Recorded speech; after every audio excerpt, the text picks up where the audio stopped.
Leamos el texto que hoy usaremos para el mensaje que está en Lucas, capítulo 20. Nos queda un mensaje más de este capítulo y hoy es el penúltimo de este capítulo. Encontramos Lucas 20, versículos 21 hasta el versículo 40. ¿Listos? Otra vez, Lucas 20, 27 hasta el 40. Siga su lectura. Llegando entonces algunos de los saduceos, los cuales niegan haber resurrección, le preguntaron diciendo: Maestro, Moisés nos escribió: si el hermano de alguno muriera teniendo mujer y no dejare hijos, que su hermano se case con ella y levante descendencia a su hermano. Hubo pues 7 hermanos, y el primero tomó esposa y murió sin hijos. Y la tomó el segundo, el cual también murió sin hijos. La tomó el tercero, y así todos los 7, y murieron sin dejar descendencia. Finalmente, murió también la mujer. En la resurrección, y esta es la pregunta que quiero que ustedes escuchen muy bien porque va a ser parte del mensaje. En la resurrección, pues, ¿de cuál de ellos será mujer, ya que los 7 la tuvieron por mujer? Entonces respondiendo Jesús dijo: los hijos de este siglo se casan y se dan en casamiento, mas los que fueren tenidos por dignos de alcanzar aquel siglo, y repitan conmigo esa frase, y la resurrección de entre los muertos, ni se casan ni se dan en casamiento. Porque no pueden ya más morir, pues son iguales a los ángeles y son hijos de Dios al ser hijos de la resurrección. Ese es el texto que voy a usar para el mensaje. Al ser hijos de la resurrección. Pero en cuanto a que los muertos han de resucitar, aún Moisés lo enseñó en el pasaje de la zarza cuando llamó al Señor Dios de Abraham, Dios de Isaac y Dios de Jacob. Porque Dios no es Dios de muertos, sino de vivos, pues para Él todos viven. Repita conmigo ese versículo. Porque Dios no es Dios de muertos, sino de vivos, pues para Él todos viven. Respondiéndole a algunos de los escribas, dijeron: Maestro, qué bueno que has hablado así. Más o menos sería la traducción. Maestro, bien has dicho. Y no osaron preguntarle nada más. Padre, gracias por tu palabra. Nuevamente estamos aquí. Señor, no somos competentes para traer una palabra como esta, pero nuestra competencia viene de ti, proviene de ti. Por eso al predicar esta tarde, asumo que la competencia viene del cielo, del Señor que inspiró esta palabra. Padre, usa este texto, usa esta palabra, usa mis pensamientos, usa lo que emerge de este texto para nuestras vidas, para que entendamos la belleza de tu palabra, las palabras de Jesús, la contundencia de este texto para ilustrarnos y mostrarnos que esta vida en esta tierra es pasajera y hay una vida más allá que se llama la vida eterna, donde los que resucitaremos un día estaremos para siempre contigo. Padre, que esta tarde nosotros seamos verdaderamente inspirados por esta palabra para que nos podamos entender cuán importante es la esperanza que tenemos, como dijo Pedro, esperanza viva por la resurrección de los muertos. Gracias nuevamente por este momento, en el nombre de Jesús. Amén. Los niños, si tenemos, van a sus lugares, ustedes se sientan y aquí estamos para seguir con la palabra del Señor. Bienvenidos todos los que han llegado y los que vienen todavía en camino. Bienvenidos los hermanos que se conectan siempre. Siempre están los que se conectan y están con nosotros y disfrutan también de este tiempo de la palabra del Señor y lo previo a la palabra del Señor. El título del mensaje está allí: los hijos de la resurrección. Interesante esta palabra porque la dijo Jesús. Y hermanos, cuando pensamos en este título, por supuesto, estamos diciendo que pocas cosas revelan tanto el corazón del ser humano como su reacción ante la muerte. De hecho, podemos cambiar de casa, de trabajo, de ciudad, de rutina, pero nadie puede escapar de la gran pregunta. ¿Cuál es la gran pregunta? ¿Hay vida después de esto? ¿Hay otro lugar donde iremos? ¿Qué pasa con nosotros cuando morimos? ¿Se acaba todo como algunos piensan? ¿El alma deja de ser? ¿Qué sucede? Interesante que quienes hacen la pregunta de este texto, la pregunta aparece en el versículo 33, observen la pregunta, cuando ellos dicen de cuál de ellos será mujer, ya que los 7 la tuvieron por mujer, fueron los saduceos. Y ustedes se preguntan, pero ¿quiénes son esos fulanos? ¿De dónde sale ese nombre? Usted escucha, por ejemplo, escribas, fariseos, y también hay herodianos y también hay saduceos. ¿Y quiénes son esos personajes? Bueno, los saduceos se dice que son descendientes de Sadoc, que era el sumo sacerdote durante el tiempo del rey David. Interesante ese punto histórico. Y de allí viene. Pero ¿cuál era la característica de los saduceos? Que ellos no creían en la resurrección. Ahora escuche esto, porque la pregunta que ellos hacen y la historia que inventan, déjeme decirle que es una historia inventada, porque eso no es posible. O sea, no es posible. Lo que sí es posible, debo clarificar, en el Antiguo Testamento es que si una mujer se casaba, por supuesto, y en este caso el esposo moría, el hermano podía casarse con ella para en este caso tener descendencia. Entonces los saduceos, pensando agarrar a Jesús en una trampa, le dicen: una mujer que se casó con su hermano, ese hermano murió, se volvió a casar con el otro, también murió, y los 7 murieron. Entonces uno comienza a decir, esto es extraño. ¿Qué tenía esa mujer para que estos hombres todos se murieran? Es lo que inmediatamente uno puede pensar en una historia como esta. Entonces esta es una historia inventada por ellos. Entonces ellos pensaban atrapar a Jesús en esa historia. Y Jesús, por supuesto, le va a decir: ustedes están equivocados. De hecho, los pasajes paralelos que hablan de esa misma historia dicen: erráis ignorando las escrituras. Esa es la palabra que Jesús va a usar. Así que ellos pues llegan con este planteamiento, esta pregunta.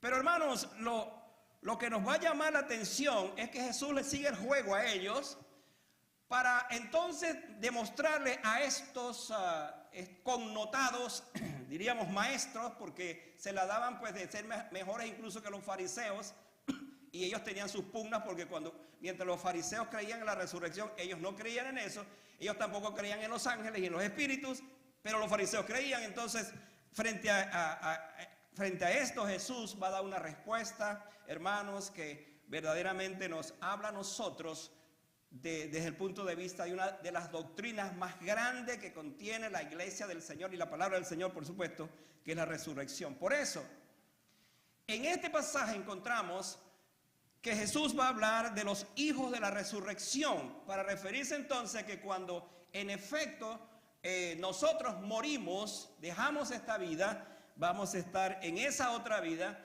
porque a esa otra vida van los hijos de Dios y los hijos de la resurrección. Y a mí me llamó mucho la atención esa frase, porque es la que creo yo que nos ayuda a entender todo este texto del cual voy a trabajar esta tarde. Así es que, por favor, síganme allí. Conozcamos pues la respuesta que el Señor da a la pregunta de la ocasión. En la resurrección, pues, ¿de cuál de ellos será mujer? Y veamos entonces cómo será la vida, o planteando esto, cómo es la vida de los hijos de la resurrección. Usted y yo hasta ahora hemos creído en lo siguiente: hemos creído que cuando uno, por supuesto, acepta al Señor y es salvo, tiene una esperanza. ¿Usted tiene esa esperanza? La esperanza de la vida eterna, la esperanza de la resurrección. Seguramente usted está aquí esta tarde y está diciendo: pastor, por supuesto que yo creo eso. Pues déjeme decirle esta tarde, déjeme decirle esto, que este texto nos va a ayudar a confirmar precisamente eso que cual estamos hablando. Entonces hay estas verdades que vamos a extraer de este texto cuando hablamos cómo será la vida de los hijos de la resurrección. ¿Cómo será esa vida en el cielo? ¿Cómo será esa vida más allá del sol? ¿Cómo será esa vida donde todos nosotros algún día estaremos para siempre? ¿Le anima este tema? ¿Le llena de esperanza este tema?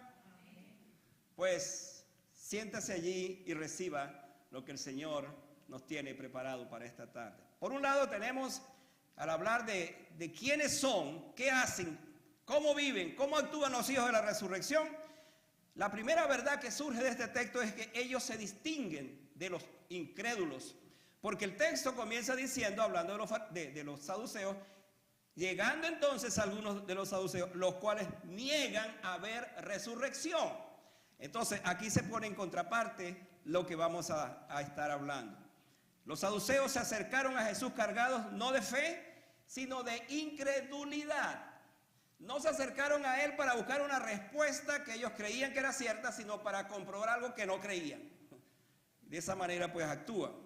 Ellos no podían mirar más allá de la vida presente porque su pensamiento estaba atado a lo posible, a lo real, a lo visible, a lo temporal, a lo inmediato.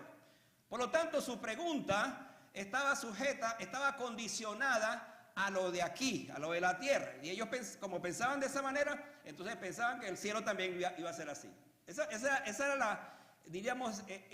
la forma como ellos se acercaron a Jesús con ese argumento. Pero Jesús, por supuesto, va a hablarnos de otra cosa. Así que mientras los saduceos negaban la resurrección, escuche esto, Jesús la afirma como una realidad cierta, gloriosa y futura. Es como decir, ustedes me han hecho esa pregunta, ahora yo les voy a revelar realmente qué es la resurrección, en qué consiste la resurrección, cómo es la resurrección, quiénes van a participar de la resurrección. Es como decir, bueno, ustedes no creen eso, pero yo les voy a indicar realmente cómo es el asunto para que si quieren seguir siendo incrédulos, pues que sigan. Pero hay unos aquí que sí creen, los creyentes en el Señor en este caso, que serán entonces llamados hijos de la resurrección. Entonces, los hijos de la resurrección aprenden a no medir las promesas de Dios con la regla de la incredulidad, sino con una esperanza cierta. La iglesia del Señor nació, escuche esto, nació como resultado de la resurrección de Jesucristo. Por lo tanto, Jesucristo se anticipa a hablar de esto, de lo que vendría posteriormente. Y la iglesia, desde los hechos para acá, tiene un fundamento sólido y firme. Y es que creemos en la resurrección de los muertos, en la vida venidera y en lo que será nuestro destino final, que por supuesto tiene que ver con el cielo mismo donde vamos a vivir. Hermanos amados, esta es la esperanza gloriosa que nosotros tenemos. Usted y yo vivimos en un mundo cada día más incierto. Por cierto, el tema, la serie esta sigue siendo certidumbres en tiempos de incertidumbre. Y este mundo sigue teniendo cosas muy inciertas. Escucho constantemente en la semana, me hablo con hermanos, tengo que aconsejar a hermanos, tengo que reunirme con hermanos que están en tremendas incertidumbres sobre muchas cosas en su vida, no solamente el aspecto de inmigración, sino otras cosas más. Le tengo una buena noticia y es que este mundo no es nuestro destino final. Les tengo la buena noticia y es que este mundo es temporal y es pasajero y tenemos que pasar por razones obvias porque vamos hacia otro mundo, vamos hacia el mundo que nos espera. Entonces, cuando hablamos de este tema, que los hijos de la resurrección se distinguen de los incrédulos, afirmamos la pregunta entonces que aparece. La pregunta que ellos hicieron es, ¿de cuál de ellos será mujer? Otra vez, es un caso hipotético que ellos están planteando. Una mujer se casó se casó con 7 hombres y entonces allá en el cielo, ¿con quién se va a casar? ¿Cuál de esos 7 va a ser su esposo? Esa era la imaginación de estos hombres, que al parecer no eran tan intelectuales, porque ellos tenían que imaginarse que inventando esa historia, por supuesto, no era creíble. Pero ellos se plantearon esto. ¿De quién va a ser entonces? ¿Quién va a ser el afortunado de esos 7 con quien se va a casar en el cielo? Esa mujer. Ellos construyeron una historia extrema para presentar la resurrección como algo absurdo y contradictorio. Hasta cosa. Y hermanos, los saduceos, como aquellos de aquel tiempo, siguen siendo los saduceos modernos. Porque mucha gente hoy día sigue viendo esto como un cuento, la resurrección. Los cristianos que creemos en esto siguen pensando que eso no existe. Ellos pensaban en la eternidad con categorías meramente terrenales. Querían encerrar la gloria del mundo venidero dentro de los límites de esta era. Entonces ellos no entendían que el poder de Dios no solo es para levantar a los muertos, sino que también introducen a los redimidos en un orden completamente nuevo. Ellos no entendían eso. Para ellos la doctrina de la resurrección era algo inverosímil. Por eso dice que no creían en esto. Es interesante porque cuando uno lee a estos personajes de la Biblia, por ejemplo el caso de los fariseos, de los escribas, de los saduceos, incluso otra secta que se llamaba los herodianos, todos tenían que ver con el templo, todos tenían que ver con las cosas del Señor, todos tenían que ver con la ley. Pero entonces estamos en presencia de un grupo que lee la Biblia, que sabe del Antiguo Testamento, que conocen muy bien el Antiguo Testamento, y entonces ellos están negando la resurrección. Entonces estamos en presencia de un caso que amerita nuestro estudio, nuestra consideración, porque ellos eran los primeros que tenían que reconocer esto, y frente a lo que están aquí planteando, por supuesto, están negándolo. Así lo que debía conducirlos a la reverencia se convirtió para ellos en una ocasión de ironía. Hoy día seguimos teniendo, como dije, saduceos incrédulos también en todas partes. Cuando uno, por ejemplo, evangeliza a alguien, está en contacto con alguien que quiere que conozca al Señor, casi siempre hay personas que presentan estos argumentos. ¿Cómo creer eso? ¿Cómo creer que hay una vida eterna? ¿Cómo creer que hay una vida después de esta? Casi siempre algunos dicen, bueno, pero es que nadie puede comprobar esto. Por supuesto, desde el punto de vista lógico y humano, no hay cosas que no se pueden comprobar. Porque se han de creer, hay que aceptarlas por fe, porque la Biblia nos las revela por fe. En este caso nosotros creemos firmemente que la resurrección de los muertos es la doctrina más grande, más poderosa que tenemos, contrario entonces a la incredulidad de muchos, y es lo que nos sostiene. Hermano, usted está aquí esta mañana, déjeme recordarle que hoy es domingo. ¿Se acordó de eso, que hoy es domingo? Tiene que saber que hoy, domingo, fue el día cuando el Señor resucitó de los muertos. ¿Por qué la iglesia se reúne los domingos y no los sábados? Primero, porque ya no estamos bajo la ley, sino bajo la gracia. Y segundo, porque el día del Señor era el día cuando la iglesia se reunía para recordar que Jesucristo había resucitado. Pero para recordarnos también, con toda nuestra esperanza, de que también un día nosotros resucitaremos y estaremos con el Señor para siempre. Esto es lo contrario aquellos que son incrédulos como los saduceos, que no creían en la resurrección. Otro pensamiento más, y es que ellos esperaban la gloria venidera. Me encanta esto porque precisamente el versículo 34, miren lo que dice, nos va a ayudar a entender esto. ¿Qué dijo Jesús? ¿Cómo respondió Jesús? Entonces respondiendo Jesús, dice el versículo 34, le dijo, los hijos de este siglo se casan y se dan en casamiento. Fíjense la perspectiva interesante de Jesús. Ante la pregunta, como una trampa para envolver a Jesús, otra vez en otro texto dice, ustedes están errando las escrituras. ¿Por qué? Porque en efecto, los hijos de este siglo en esta vida se casan y se dan en casamiento. Entonces Jesús va a responder a esto diciendo que más allá de lo que es común hacer en la tierra, que era el concepto que había en ese entonces, Jesús hace este planteamiento. ¿Qué quiso decir él con eso?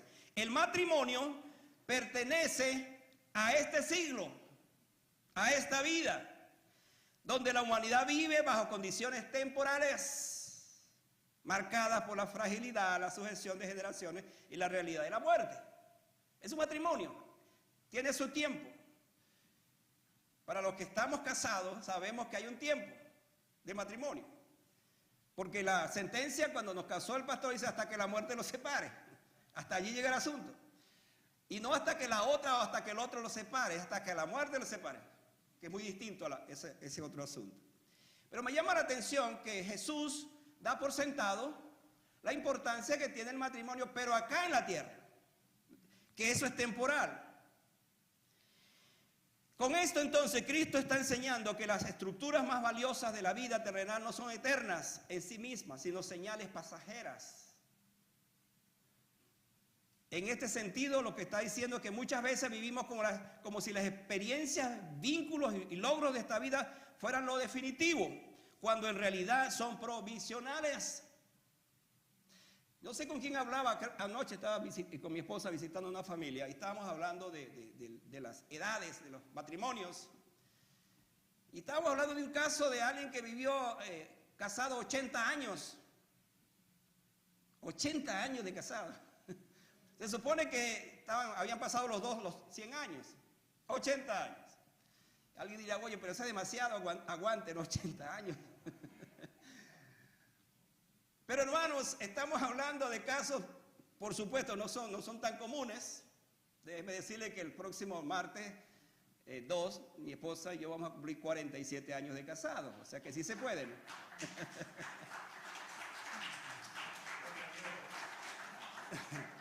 Sí se puede, hermanos.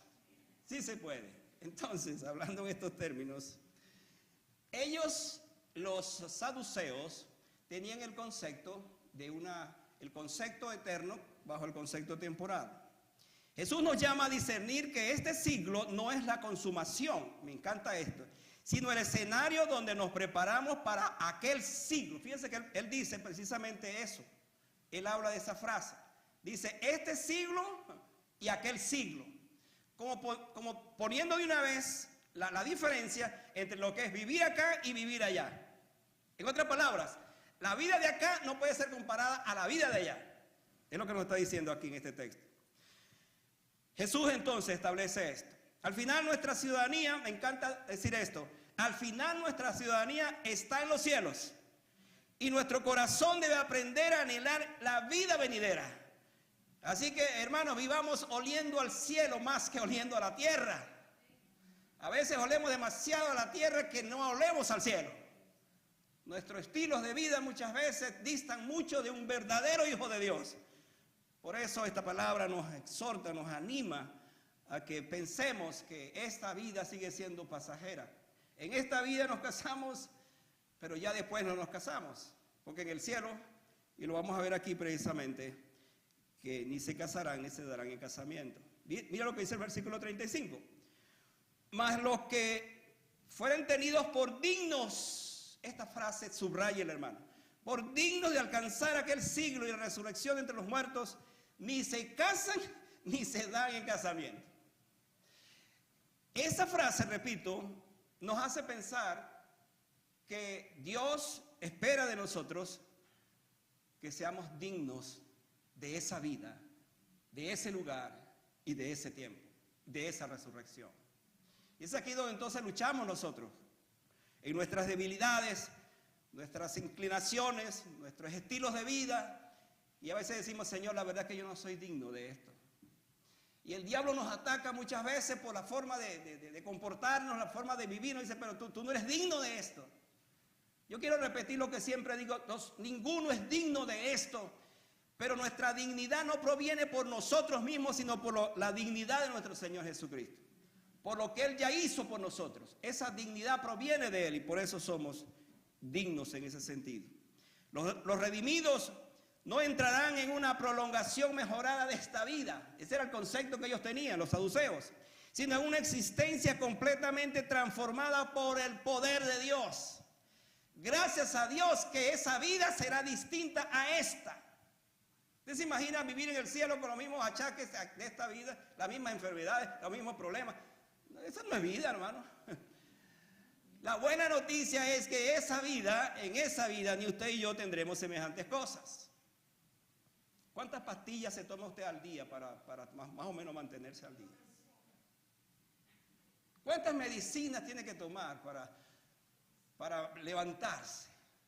Yo estaba en estos días buscando, investigando acerca de esto. Dice que hay casos de personas que toman hasta 20 pastillas diarias para poder mantenerse en equilibrio.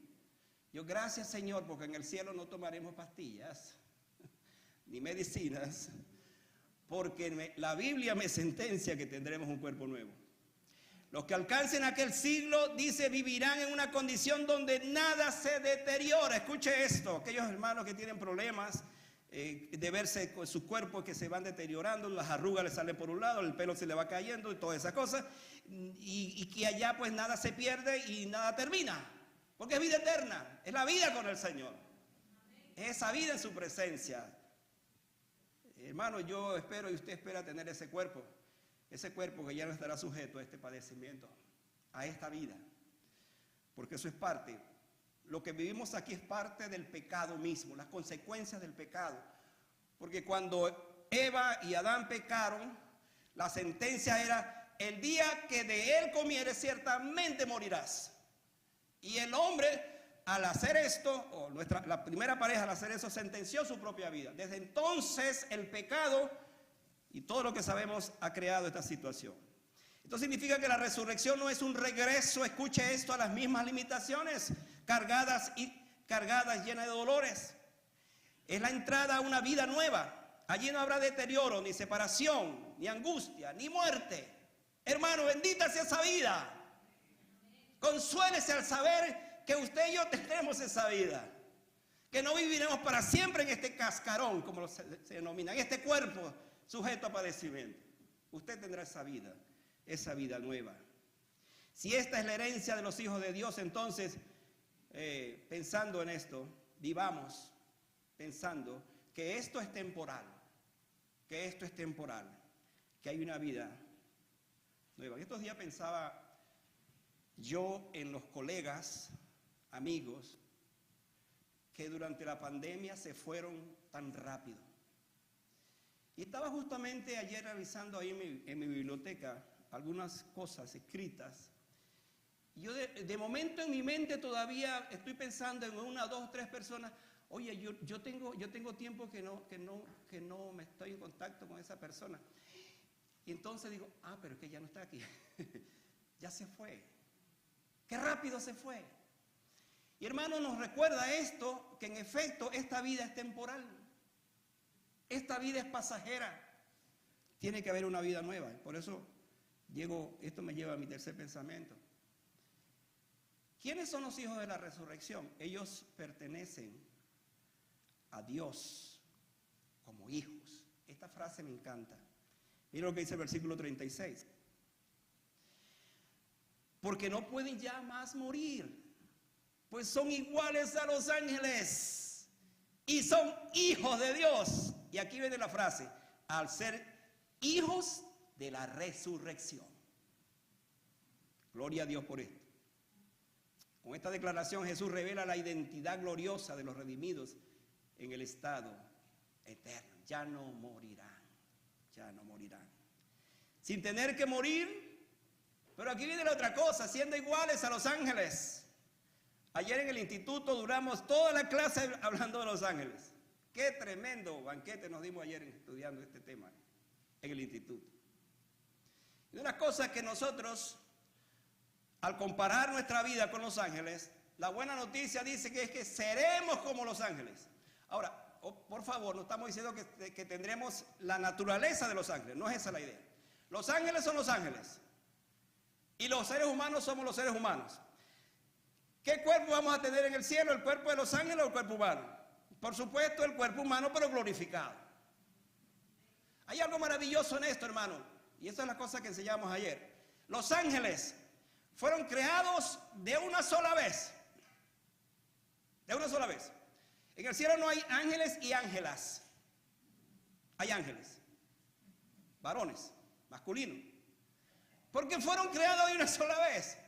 Pero resulta que en el cielo sí hay María y José. Va a haber María y José. ¿Por qué? Porque estamos aquí en la tierra y cuando resucitaremos, estaremos precisamente con esa condición en el cielo, por ser hijos de Dios, hijos de la resurrección, con un cuerpo glorificado. Cuerpo glorificado. Entonces seremos como ángeles, pero también en el cielo nos conoceremos. Hay una pregunta que siempre aparece por ahí: ¿conoceremos? ¿Nos conoceremos en el cielo? Sí, hermano. Pero no solamente nos conoceremos, es que nos conoceremos aún más. ¿Sabe por qué? Porque su conocimiento y mi conocimiento está limitado aquí en la tierra. Pero cuando usted y yo tengamos un cuerpo glorificado, entonces ya ese cuerpo o esa mente no va a estar limitada. Ni tiene el obstáculo de lo que implica el mismo pecado en nosotros. Será una mente libre, nos conoceremos mejor de lo que fuimos conocidos. Allí nos conoceremos mejor los esposos, aún más de lo que nos conocemos aquí. Así que esta pregunta hipotética, otra vez, el cual hicieron a Jesús los saduceos, no se corresponde. Porque en el cielo, pues, esa situación no va a ocurrir. Cuando el Señor dice que serán como semejantes a los ángeles, no enseña entonces que los hombres se convertirán en ángeles, sino que participarán, escuche esto, de una existencia inmortal, estable, plenamente orientada hasta la presencia del Señor mismo. ¿Sabe? Una de las cosas que también enseñamos cuando estudiamos este tema de los ángeles es que los ángeles no tienen una comunión íntima con Dios, pero el hombre redimido por la sangre de Cristo tiene una comunión íntima con Dios por medio de Jesucristo. Ahora, ¿cuál es la diferencia en esto? Cuando dice que seremos como ángeles, pues, en cuanto a la eternidad. Pero aún más tendremos un privilegio mayor todavía, porque nosotros en ese contexto somos hijos de Dios también. Los ángeles lo son, pero nosotros somos hijos de Dios por Jesucristo, por la obra de Jesucristo. Y ahí la diferencia en este sentido. Así que los hijos de la resurrección serán preservados para siempre en una vida incorruptible, santa y plena. Y a través de esto honraremos para siempre al Señor. El versículo 37 nos dice: pero en cuanto a que los muertos han de resucitar, aún Moisés lo enseñó. ¿Qué enseñó Moisés? Escuche esto. Dice que en el pasaje de la zarza, cuando llamó al Señor, llama al Señor Dios de Abraham, Dios de Isaac y Dios de ¿quién? De Jacob.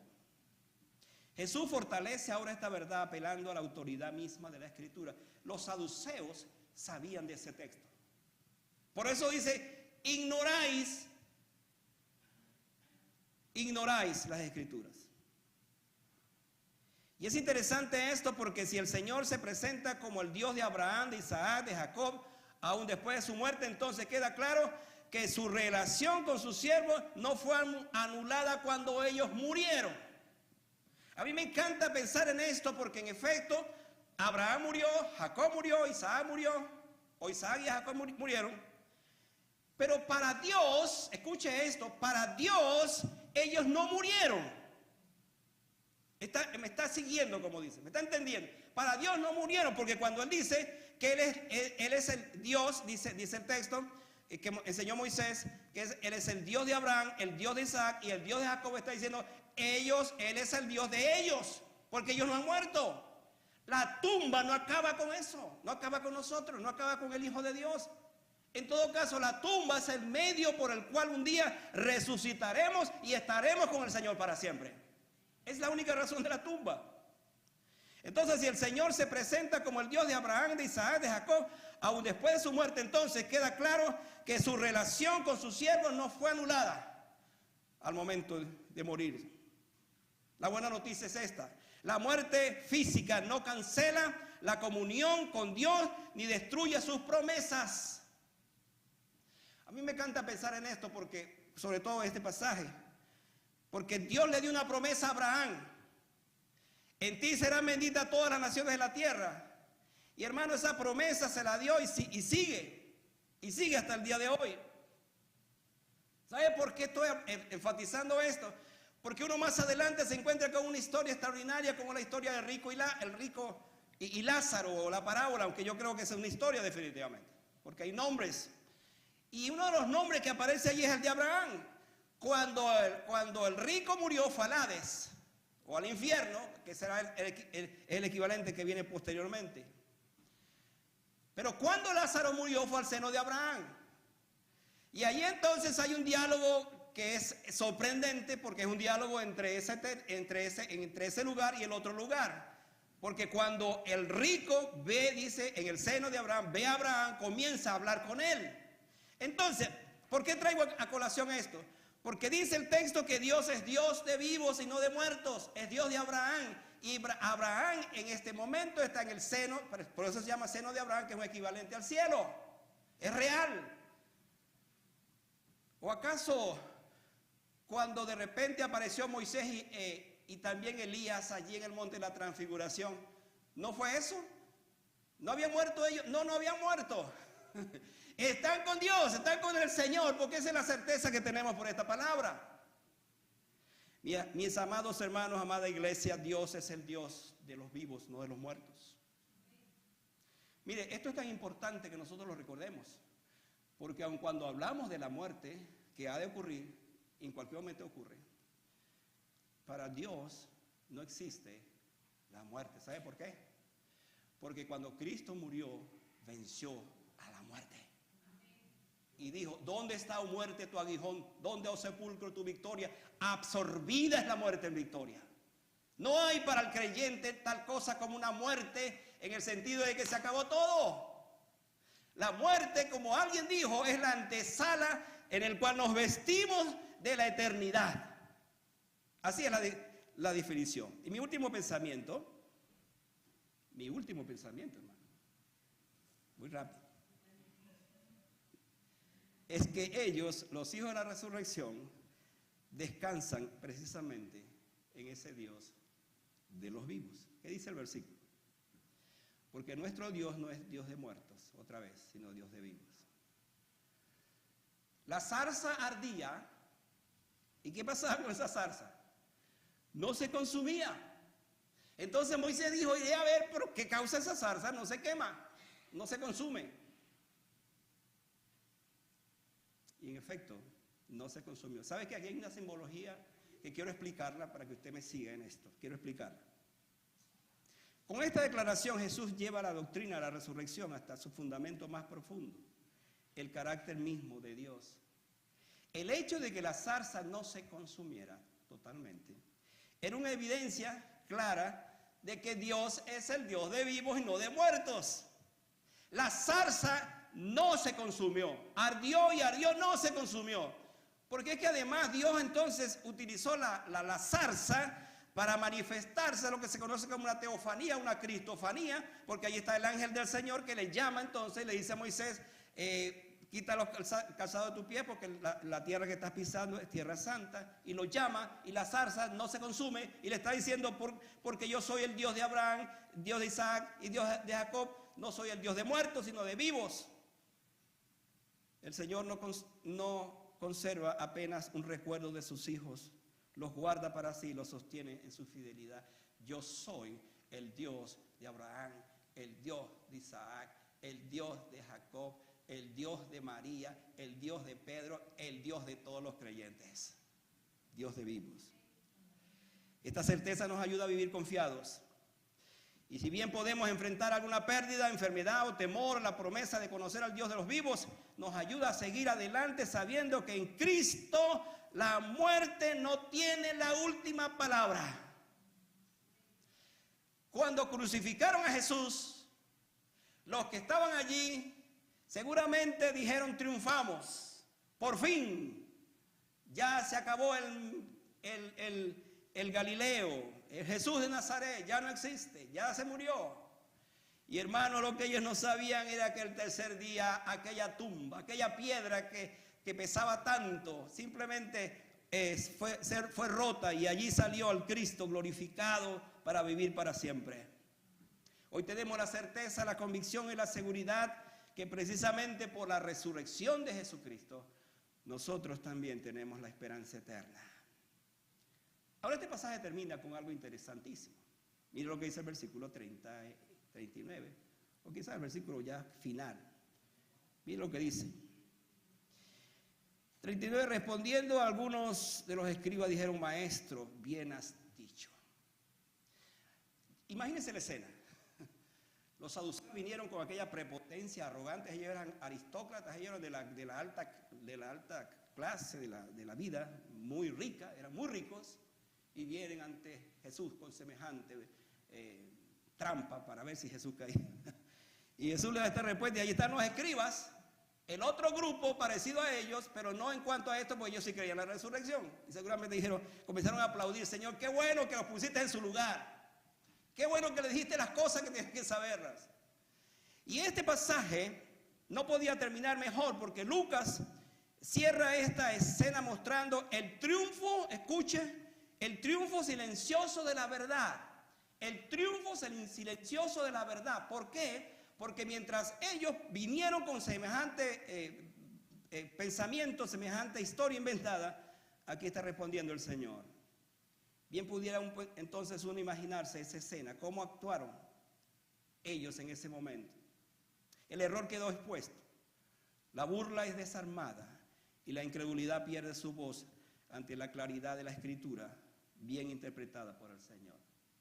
Hermanos, Jesucristo es el intérprete perfecto de su palabra, porque es su palabra, no es la palabra de los hombres.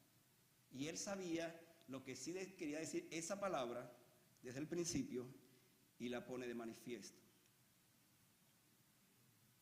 Cuando hablamos de esto, la resurrección, y que nosotros somos hijos de la resurrección, ¿qué nos dice 1 Corintios 15:20? Nos dice que Él es las primicias de los que durmieron. Es hecho. Ahora Él mismo está vivo. Ahora mismo está en los cielos.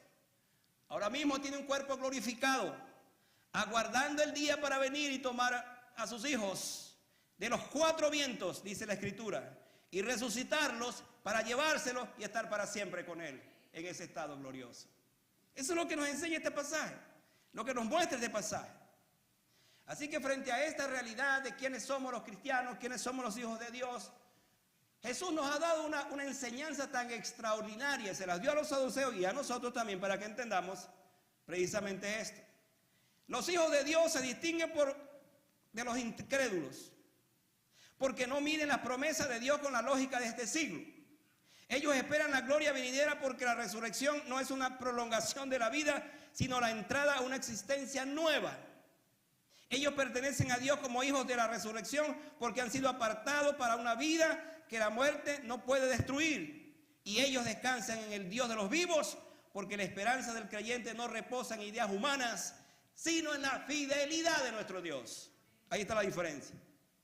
En este texto, entonces, no es solo una defensa doctrinal de la resurrección, es una proclamación de la esperanza de la iglesia. Es el corazón de la vida misma. Es lo que nosotros entendemos que es la vida misma de la iglesia. Porque Pablo dijo, si no hay resurrección, entonces vana es nuestra fe. Vano es que nos reunamos nosotros. En un mundo donde todo envejece, cambia y muere, Jesús anuncia una vida que no puede ser destruida.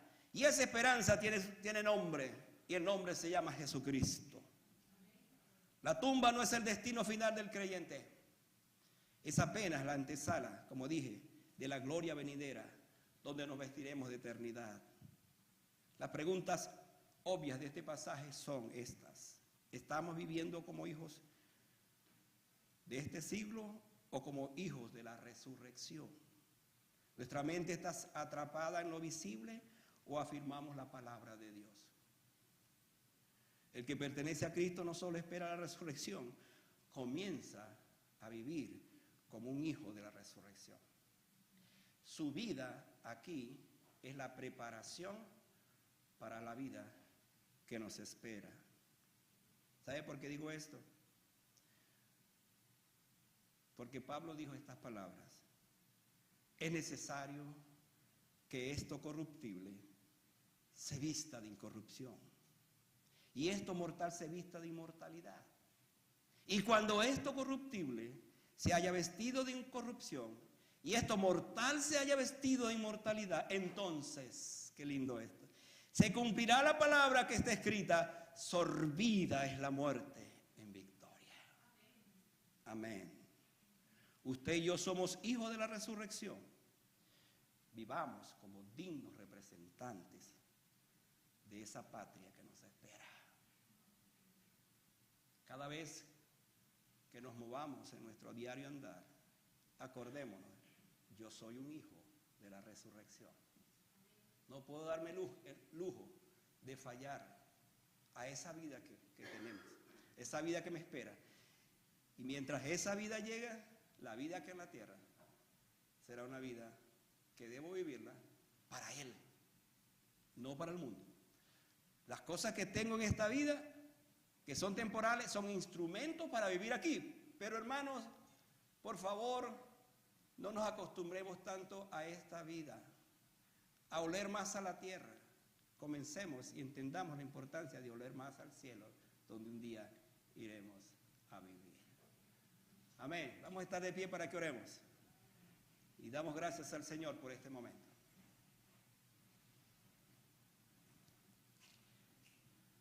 Le voy a animar a lo siguiente, a orar de esta manera, esta tarde. Es posible que durante estos días usted ha vivido una vida preocupada, a lo mejor derrotada, muy débil. A veces pienso que hay hermanos que llegan a la iglesia con unas tremendas cargas tan pesadas que no quisieran seguirlas teniendo. Yo quiero darle una buena noticia a usted esta tarde.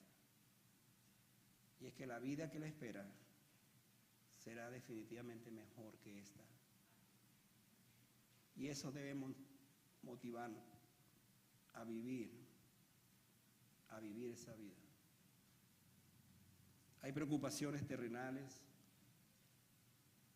El enemigo es muy astuto y nos envuelve a veces en situaciones donde nos dice, no, mira, no, esto es lo tuyo, la tierra es donde tienes que, es donde vives, donde te desenvuelves, y todas las cosas parecieran girar solamente en eso. Y nos olvidamos que hay una patria celestial donde vamos a vivir. Cuando los saduceos vinieron a Jesús y le dijeron y le plantearon esto acerca de la resurrección, Jesús fue tajante al decir entonces esto, que usted debe repetir en su corazón: Dios es Dios de vivos y no de muertos. Él es el Dios de Abraham, Él es el Dios de Isaac y Él es el Dios de Jacob. Y es mi Dios, es su Dios. Padre Celestial, gracias porque en esta tarde, una vez más, tú nos das este tiempo. Gracias porque tu palabra nos confronta, nos precisa, nos enseña, pero también nos levanta. Y esta tarde el propósito de esta palabra es que nos levantes en la esperanza cierta, segura, que hay una patria celestial, hay un cielo, hay un lugar. Pensábamos estos días también, hablando de esto, Señor, que